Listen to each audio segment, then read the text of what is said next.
ইয়া রাসূল,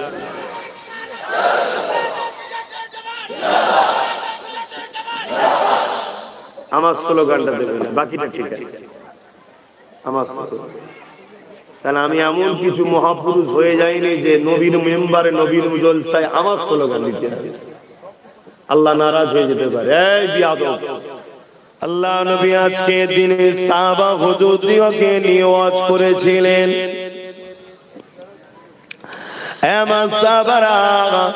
আমি রাসূলুল্লাহ ঘুমিয়েছিলাম উম্মে হানি হুজুরের ঘরেতে, আর হঠাৎ করে জিবরাইল দেখলাম আমার কদমের তালুতে চুমা দিতে লেগেছে। আমি রাসূলুল্লাহ ঘুমটা ভেঙে গেল, আমি নবী পাক চোখটা খুললাম, জিবরাইল আমাকে সালাম দিল, আমি রাসূলুল্লাহ সালামের জবাবটা দিয়ে দিলাম। হযরতে জিবরাইল আমাকে শোনাতে লাগলেন, ইয়া রাসূলুল্লাহ হাবিবাল্লাহ, মোবারকবাদ আপনাকে, ধন্যবাদ আপনাকে, হুজুর ওয়েলকাম আপনার জন্য, মোবারকবাদ আপনার জন্য, মারহাবা ইয়া রাসূলুল্লাহ, মারহাবা ইয়া হাবিবাল্লাহ। কি জন্য জিবরাইল রে? ইয়া রাসূলুল্লাহ হাবিবাল্লাহ, যেটা কারো নসিবে হয়নি ওটা আপনার জন্য হয়েছে। কি হয়েছে? হুজুর চলুন, আল্লাহ আপনাকে দিদারের দাওয়াত দিয়েছে।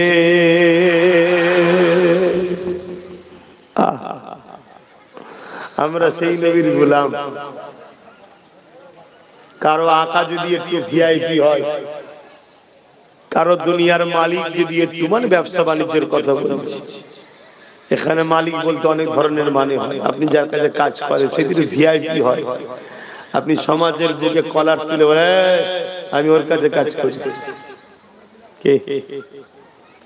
আমরা বলবো না আলহামদুলিল্লাহ আমরা মুহাম্মদ রাসূলের গোলাম। জোরে বলুন সুবহানাল্লাহ। আমাদের মালিক কি? আমাদের আকাকে, আমাদের রাসূলকে তাম কায়নাতের সৃষ্টিকর্তা আল্লাহ দাওয়াত দিয়েছে।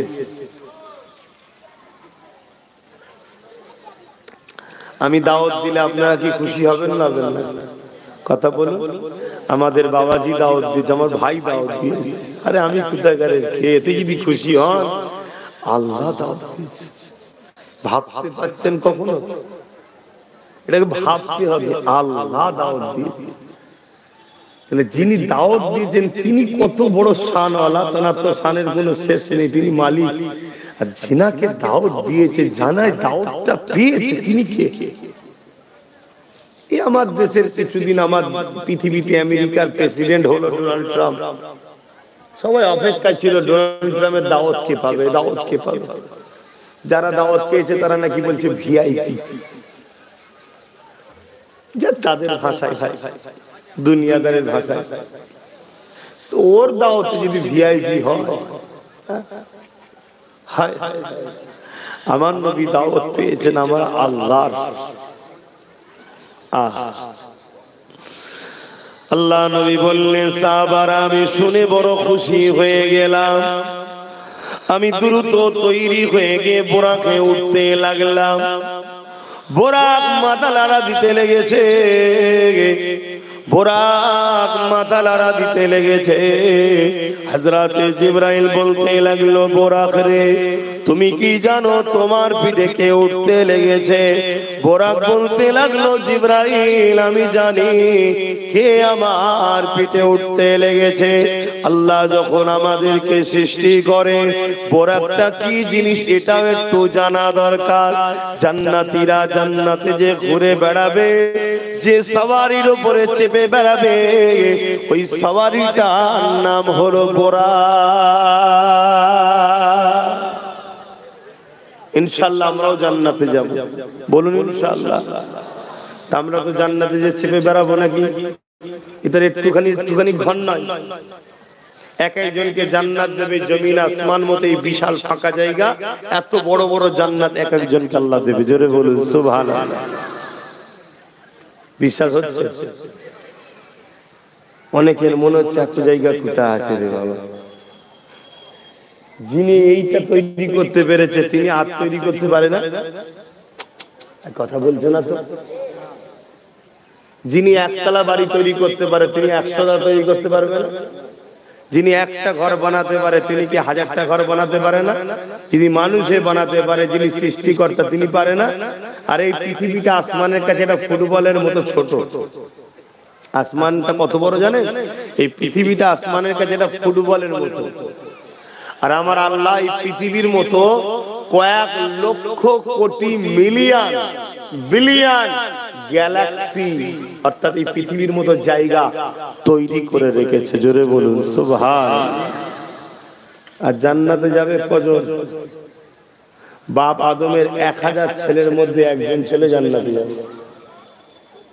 যে ইমাম সাহেব 1000 ছেলের মধ্যে কটা ছেলে? একজন। কিন্তু তোমাদের চিন্তা নেই, তোমরা ইনশাআল্লাহ জান্নাত যাবে যদি নবীর দুশমন না হও। আর নবী যদি দুশমন হয় কপাল ফাটা, জাহান্নামে ঢুকবি আর বেরোতে পারবি না। কিচ্ছু করার নেই বাপ, একদম ক্লিয়ার কথা। কোন হুজুরের ভক্ত কোন মৌলানার ভক্ত সব দেখে লাভ নেই। ভালোবাসতাই আলেম বলে আমাদের ভালোবাসবেন, পীরেদের ভালোবাসতাই বাসবেন, কিন্তু নবীর দুশমন যদি হয়েছে সে বেটা কেউ পার করতে পারবে না। আমার কথা বলতে খুব কষ্ট হচ্ছে, কথা বুঝে আসছে? কেন কালকে রাতটা ইবাদতের রাত, জানেন তো নাকি? কালকের রাত্রিরে 12 রাকাত নামাজ ছিল, আপনারা পড়েছেন কি জানি না। এই 12 রাকাত নামাজ পড়ার নিয়ম আবার ভিন্ন। 2 রাকাতে বৈঠক হবে, তাসাউদ পড়তে হবে, সালাম ফিল্লালে হবে না, উঠে পড়তে হবে।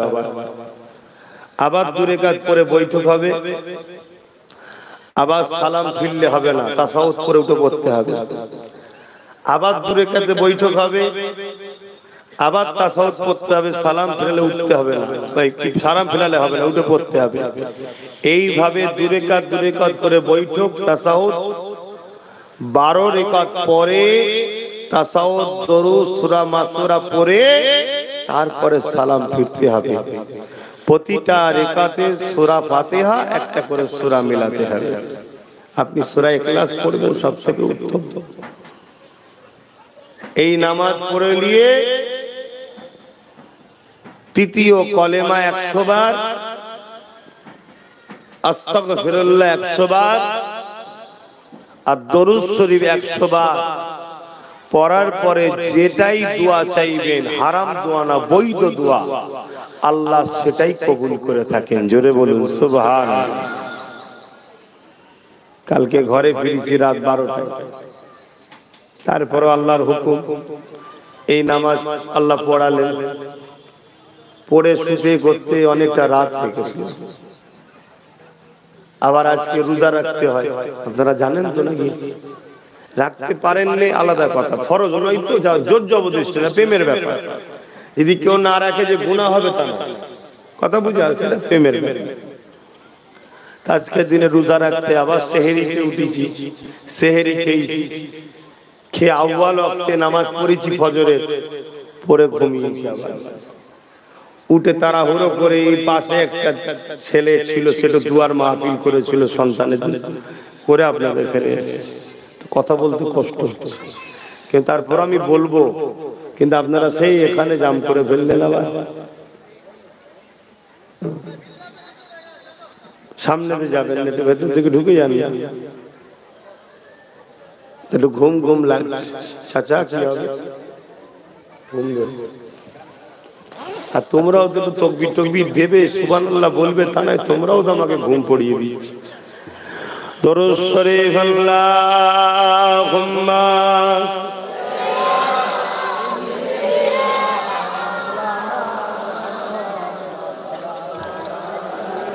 সামনে দিয়ে যেওনি রে বাবা।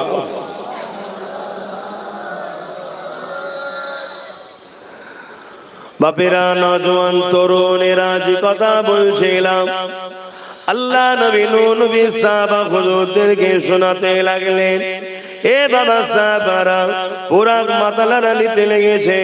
হযরত জিবরাইল জিজ্ঞাসা করলো, এ বোরাক তুমি কি জানো তোমার পিঠে কে উঠতে লেগেছে?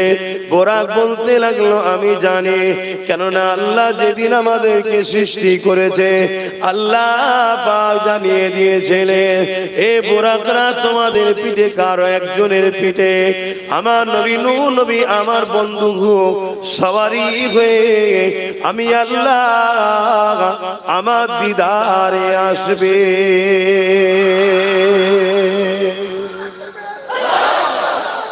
আল্লাহ, সেদিন থেকে আমি বোরাক, সেদিন থেকে আমি বোরাক বা আমরা সমস্ত বোরাকরা আল্লাহর কাছে কেঁদেছিলাম যে আল্লাহ আপনি আমাদের আর আমার পিঠে নূর নবীকে চাপাবেন, আমার পিঠে দয়াল নবীকে চাপাবেন। জিবরাইল আলাইহিস সালাম আজকে যখন আমাদের দোয়া, আমার দোয়া কবুল হয়েছে, আমি কি তেনাকে চিনি না? চিনি। তবে প্রতিটা ব্যক্তি যখন খুবই আনন্দ খুশিতে থাকে তার কাছে যেটা চাওয়া হয় সে তৎক্ষণাৎ সেটাকে দিয়ে দেয়।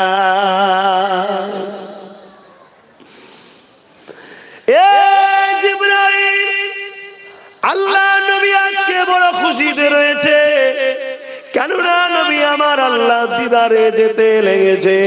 এই সুযোগে আমিও নবী পাকের থেকে কিছু আদায় করে নিতে চাই, এই জন্য আমি দেরি করতেছি।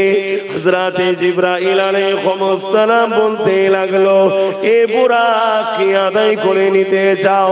বুরাক ওই সময় আনতে লাগলেন, ইয়া রাসূলুল্লাহ হাবিবাল্লাহ বেয়াদবি maaf করে দেবে, আমি আপনাকে বড় ভালোবাসি, আপনাকে পাওয়ার জন্য সৃষ্টি থেকে কেঁদেছি, আজ যখন কাজে পেয়ে গেছে ইয়া রাসূলুল্লাহ হাবিবাল্লাহ আপনি আমার পিঠে চেপে আল্লাহ পাকের দিদারের উদ্দেশ্যে রওনা দেবে।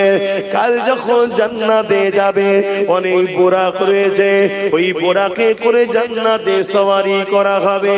ওই সময় সেদিন যদি আপনি আমার পিঠ ছেড়ে দিয়ে অন্য কারো পিঠের উপরে চেপে বেড়ান, ইয়া রাসূলুল্লাহ হাবিবাল্লাহ আমি বুরাক আমার বড় কষ্ট হবে। আপনার কাছে বড় আবদার, হুজুর আপনি আমাকে কথা দেন, আপনি রহমতের নবী, দয়ার নবী, আপনি আমাকে নিরাশ করে দেবেন না, আপনি আমার পিঠে উঠে আল্লাহর জান্নাতটা ঘুরবে।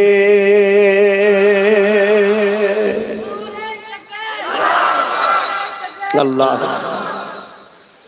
বুরাকও জানে হুজুর এখন খুশিতে আছে, আর খুশির সময়ই তো চাইতে হয় নাকি? হ্যাঁ, আমরা আল্লাহর কাছে কোন সময়টাই বেশি দোয়া কবুল হবে মনে করে চাই? সেজদা থেকে মাথা তোলার পর, ঠিক না? কেন? সেজদা দিলে আল্লাহ খুশি হয়ে যায়, তাই তখন আমরা হাত তুলি, কেন এই সময় আল্লাহ খুশি আছে, আমরা সেজদা দিয়েছি। তো বুরাকও দেখছে আমার নবী বড় খুশি আছে, কেন আল্লাহ দিদারে নবী যাচ্ছে। আল্লাহ নবী খুশি হয়ে গেলেন, বুরাকের মাথায় হাত বুলিয়ে বলল, যাও আমি তোমার পিঠে ঘুরে বেড়াবো জান্নাতে। জোরে বলুন সুবহানাল্লাহ। হায় একটা জান্নাতি সওয়ারি, মানুষ নয়, জান্নাতের সওয়ারি বুরাক, গাধার থেকে ছোট, খচ্চরের থেকে বড় দুটো ডানা আছে, সে রসুল চিনেছে। মুফতি মাওলানা আলিম দাবিদার রসুল চিনছে না, কতটা দুঃখ বলেন তো। মুসলমান দাবি করে ইসলামের ঘরে জন্ম নিয়ে আমার রসুল চিনতে পারছে না। কে বলছে আমি মিশর থেকে পড়ে এসেছি, কে বলছে আমি মদিনা থেকে পড়ে এসেছি, কে বলছে আমি 40 বছর বুখারী পড়াচ্ছি, কে বলছে আমি ডবল MA, কে বলছে আমি স্কলার, অথচ আমার নবীর শানে ভাষা বলছে যে ভাষাগুলো বলার দরুন তাদের ঈমান চলে যাচ্ছে। শুনছেন তো? এরা কোটি কোটি টাকাতে আমাদেরকে বেঈমান করার জন্য নবীর শানে নোংরা নোংরা কথা বলছে, যে কথাগুলো আমার নবীর শানে বলা যায় না।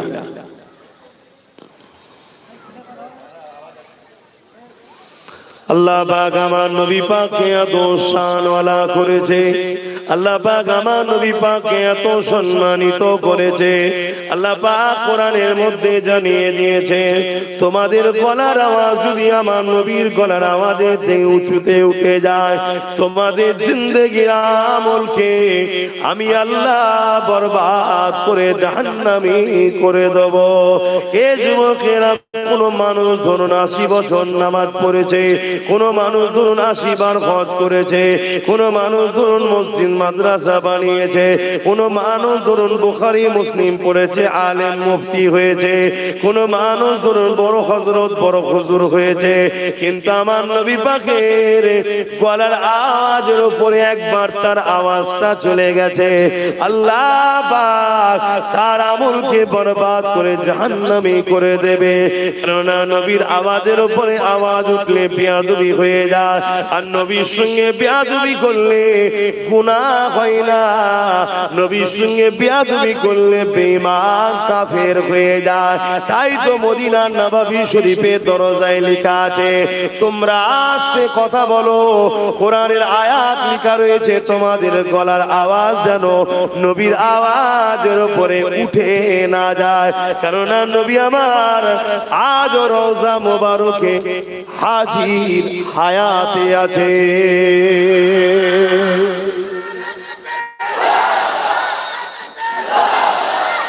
ইয়া রাসূলুল্লাহ,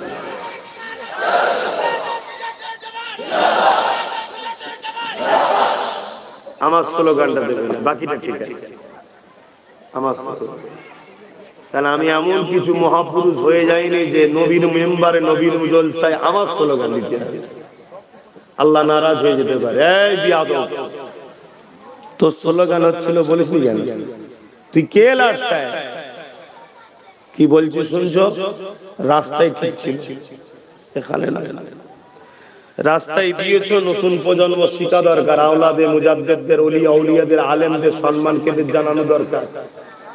ওই জন্য রাস্তায় ঠিক ছিল, এখানে না। অন্য কোন হুজুরের বিষয়, মাওলানার বিষয় বলছি না, আমি আমার কথা বলছি। আমার ফতোয়া সবার সঙ্গে লেগে দিলে আমার অনেকে খেপে যেতে পারে, বাবা আমি আমারটা বলছি। আমি মনে করি এটা উচিত নয়, কেন আমি এমন কিছু ভিআইপি হয়ে যাইনি। আমার নবীর জুতোর ধুলোর দাম আছে তো আমার দাম আছে কি জানি না। আমার নবীর জুতোর ধুলো আল্লাহর আরশ অপেক্ষায় ছিল, জোরে বলুন সুবহানাল্লাহ। দেখেন না, আবার রোদ লাগছে মুখে।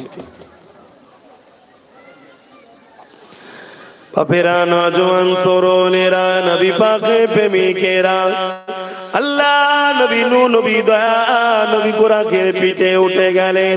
ওখান থেকে মদিনা জমিনে নিয়ে যাওয়া হলো, আল্লাহ নবীকে দেখানো হলো, এই জায়গা থেকে আপনি দ্বীন ইসলামের প্রচার করবেন, আপনার এখানে হলো রাজধানী তৈরি হবে, রাষ্ট্র তৈরি হবে। আল্লাহ নবী নূহ নবী দয়া নবী ওই মদিনা জমিনে গিয়ে নবী আমার দুরেগা শুকরানা নামাজ পড়লেন। ওখান থেকে এইভাবে হযরতে নবী ঈসা আলাইহিস সালামের জন্মস্থান যেখানে, ওই জায়গাতে নিয়ে যাওয়া হলো। আল্লাহ নবী ওখানেও দুরেগা শুকরানা নামাজ পড়লেন। বিভিন্ন জায়গায় ঘুরিয়ে ঘুরিয়ে আল্লাহ নবীকে সিদরাতুল মুনতাহাতে, আল্লাহ নবীকে বাইতুল মুকাদ্দাসে নিয়ে যাওয়া হলো। বাইতুল মুকাদ্দাসে নবী আমার যাবার পরে সমস্ত নবী আলাইহিস সালামরা কাতা দিয়ে লাইন দিয়ে আমার নবীর ইস্তিকবালের জন্য সবাই অপেক্ষায় রয়েছে। সমস্ত নবীরা আমার নবীকে পেয়ে মুবারকবাদ জানাচ্ছে, আসসালাতু ওয়াসসালামু আলাইকা ইয়া রাসূলুল্লাহ, মারহাবা মারহাবা ইয়া সফিউল মুসলিমিন, মারহাবা মারহাবা ইয়া আমিরুল, মারহাবা মারহাবা ইয়া রাহমাতাল লিল আলামিন, মারহাবা মারহাবা ইয়া ইমামুল আম্বিয়া। এভাবে নবী পাকের সব স্লোগান চলছে, শুনছেন? আমরা শুধু স্লোগান দিলে নবীর অনেকের আবার অ্যালার্জি হয়। কে? আমরা নবীর স্লোগান দিলে অনেকের অ্যালার্জি হয় না? হয় না? আর নবীরা আমার নবীর স্লোগান দিচ্ছে, জোরে বলুন সুবহানাল্লাহ।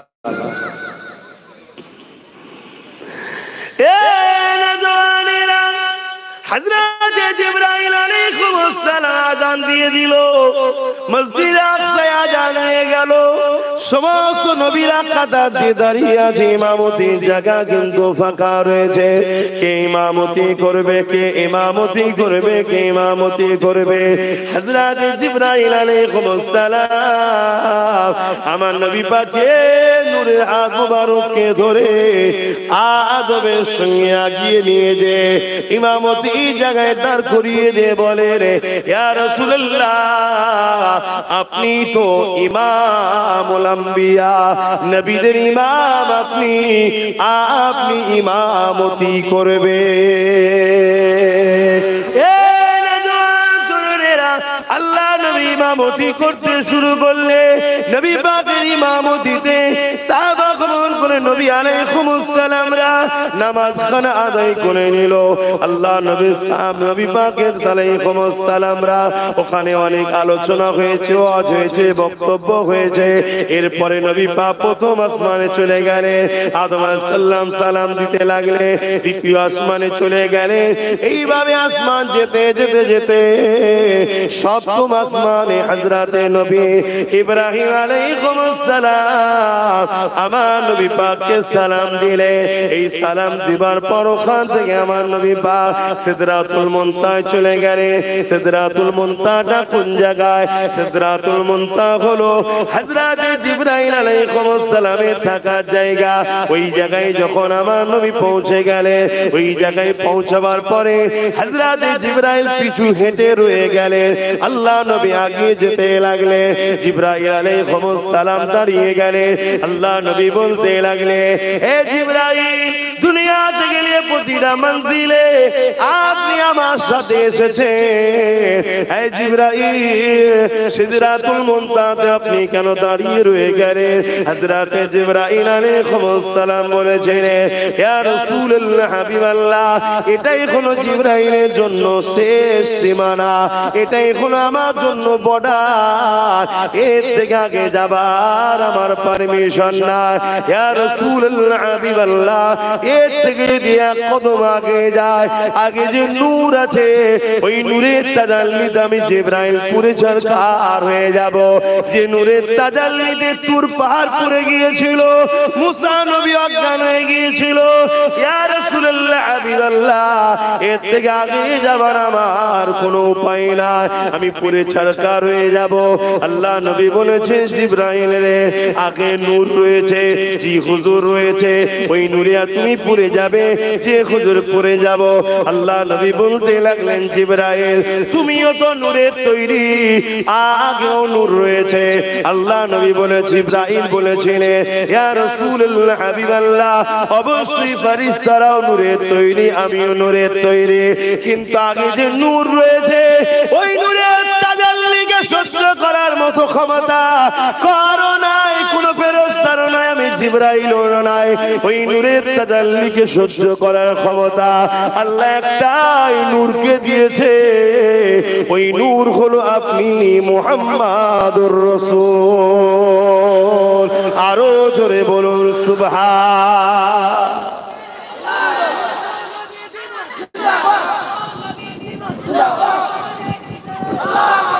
এটা বিশ্ব নবী দিবস নয়, এটা হলো মেরাজুন নবী দিবস। মেরাজুন নবী দিবস, বলুন মেরাজুন নবী।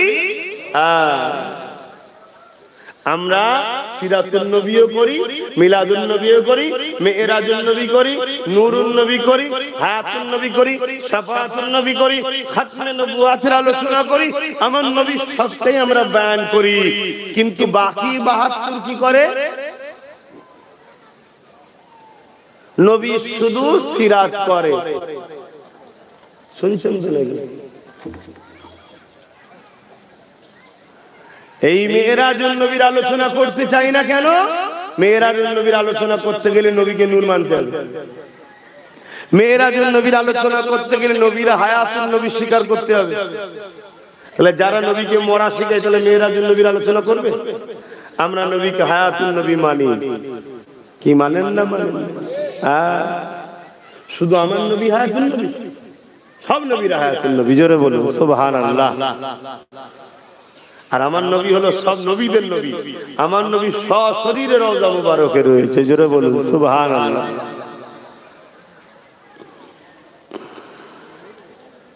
সিদরাতুল মুনতাহায় জিবরাইল দাঁড়িয়ে গেল, হুজুর চলে যাচ্ছে। আল্লাহর নবী জিজ্ঞাসা করছে, জিবরাইল তুমি তো দুনিয়া থেকে প্রতিটা জায়গায় আমাকে ঘুরিয়ে ঘুরিয়ে নিয়ে আসলে, বুঝাবার জন্য বলছি, বাপ খারাপ লাগবে না। কোন জায়গায় বেড়াতে গেলে দেখবেন একজন গলে গলে দেখায়, এটাই এটাই এটাই এটাই এটাই এটাই দেখায় না? তো সব জায়গায় তো তুমি আমাকে এভাবে নিয়ে আসলে, এখান থেকে আগেরটা কি হবে?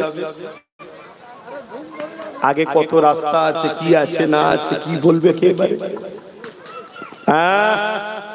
কিছু লোক আমার নবীর উপরে জিবরাইলকে প্রাধান্য দিতে চায়। খুব সাবধান, আমার নবী তিনি জিনার কদমের তালুতে জিবরাইলও ঠোঁট লাগিয়ে চুমা দিয়েছে, জোরে বলুন সুবহানাল্লাহ। আমার নবী তিনি, খুব সাবধান। पहुंच के सिदरा पे रूहुल अमीन, पहुंच के सिदरा पे रूहुल अमीन, कहने लगा यहाँ से आगे का रास्ता हुजूर जानते हैं। সিদরাতুল মুনতাহায় যে বলছে জিবরাইল, রুহুল আমিন মানে জিবরাইল সাল্লাল্লাহ, ওনার লাকাব হলো রুহুল আমিন। এখান থেকে আগের রাস্তা হুজুর আপনি তো জানেন, হুজুর জানতে হ্যাঁ, বলুন সুবহানাল্লাহ। আমাকে যখন ফোন করে বলছিল যে আমরা ওই হাই রোডের ধারে যাবে, না ছেলেটা ফোন করেছিল, আমি বললাম কেউ না আছে, আমি রাস্তা জানি। কেন জানি ভাই? বারবার এসেছি, ঠিক না? ঠিক তো নাকি? যে কোনোদিন আসলে সে রাস্তা চিনবে? কথা বলে। জিবরাইল বলছে এখান থেকে আগের রাস্তা নবী জানে, ব্যাপারটা কি? শুন, বুঝতে পারছেন না আমি কি বলছি? ব্যাপারটা কি? হ্যাঁ, তাহলে আমার নবী রাস্তা জানে, তার মানে আগে থেকে যাতায়াত আছে। শুনছেন না শুনেন নে? আমার নবী নিয়ে, আমার নবীকে একমাত্র তিনিই চেনে যিনি বানিয়েছে, জোরে বলুন সুবহানাল্লাহ। কি নিয়ামত পেয়েছে। এরপরেও যদি উম্মতে মুহাম্মাদি জান্নাতে যেতে না পারো, তোমাদের থেকে আমাদের থেকে বড় ফাটা কপাল আর কি হবে? তবে আমি বলে যাচ্ছি, প্রত্যেকটা নবী প্রেমিক জান্নাতে যাবে, জোরে বলুন সুবহানাল্লাহ। যদি ভুল ভ্রান্তি হয়েও যায়, পাপ হয়ে যায়, গুনাহ হয়ে যায়, মারধর খাবে, কি গো শাস্তি হবে না?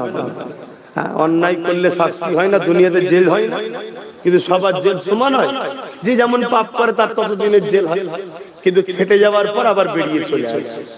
তা আমরা যেমন আসামি তেমন জেল হবে, আবার আল্লাহ চাইলে মাফও করে দিতে পারে, জোরে বলুন সুবহানাল্লাহ। কেন? আল্লাহ বড় দয়ালু, তার বান্দা আমরা। কি ফেরেশতাকে দিয়ে বলতে পারে ছেড়ে দে বান্দা, তো আমার ভুল করে ফেলেছে, ছেড়ে দে। কিন্তু নবীর দুশমন যে হবে, আল্লাহ বলবে মালাউনকে ধর আর জাহান্নামে ঢুকা। এটা শুনছেন তো নাকি? কেন আল্লাহ সবকিছু করেছে একটা উদ্দেশ্য থাকে তো নাকি? এমনি এমনি কিছু হয়? তো সবকিছু যে আল্লাহ করেছে একটা উদ্দেশ্য আছে, উদ্দেশ্যটা হলো মুহাম্মদ রাসূলের জন্য করেছে, জোরে বলুন সুবহানাল্লাহ। আর যে তার হবে না, আল্লাহ তাকে ছাড়বে না। কথা মাথায় ঢুকলো? আমার নবী পাক সাল্লাল্লাহু আলাইহি ওয়াসাল্লাম আগে যেতে লাগলেন। আল্লাহ নবী আগে যেতে লেগেছে, আওয়াজ আসতে লেগেছে, বন্ধু আরো পরে আসো, বন্ধু আরো পরে আসো, আরো পরে আসো, আরো পরে আসো। এ যুবক কিসে করে হেঁটে যাচ্ছে? সিঁড়ি করে নাকি? বোরাক তো সিদরাতুল মুনতাহা পর্যন্ত গেছে, ওখানে বোরাক ক্যান্সেল। ওখান থেকে রাফা বলে আল্লাহ পাকের একটা কুদরতি জিনিস, তাতে করে নবী যেতে লেগেছে। ওখান থেকে রফরফে করে নবী আমার যেতে লেগেছে। যেতে যেতে যেতে এমন জায়গায় নবী পৌঁছে গেলেন যে জায়গাটা হলো কাবা কৌসাইন আও আদনা, যেখানে কোন রকম মাকান নাই, কাল নাই, ওয়াক্ত নাই, টাইম নাই, সমান নাই, কোন রকম মাকান নাই। সেই জায়গাতে লা মাকানে নবী পাক পৌঁছে গেলেন। ওই নূরে জগতে নবী পাক যখন চলে গেলেন, আমার আল্লাহ বললেন বন্ধু আরো পরে আসো, আরো পরে আসো, আরো পরে আসো। এই সময় আমার রাসূলুল্লাহ বলেন আল্লাহ পাক নূরের ৭০,০০০ পর্দাকে সরিয়ে দিলেন। আমি তোমাদের নবী মুহাম্মদ রাসূলুল্লাহ এই দুটো চোখ দিয়ে তামাম কায়নাতের সৃষ্টিকর্তা আমি মুহাম্মদ, আমারও মালিক, আমারও সৃষ্টিকর্তা আল্লাহকে আমি দেখতে লেগে গেলাম। আরো জোরে বলুন সুবহান।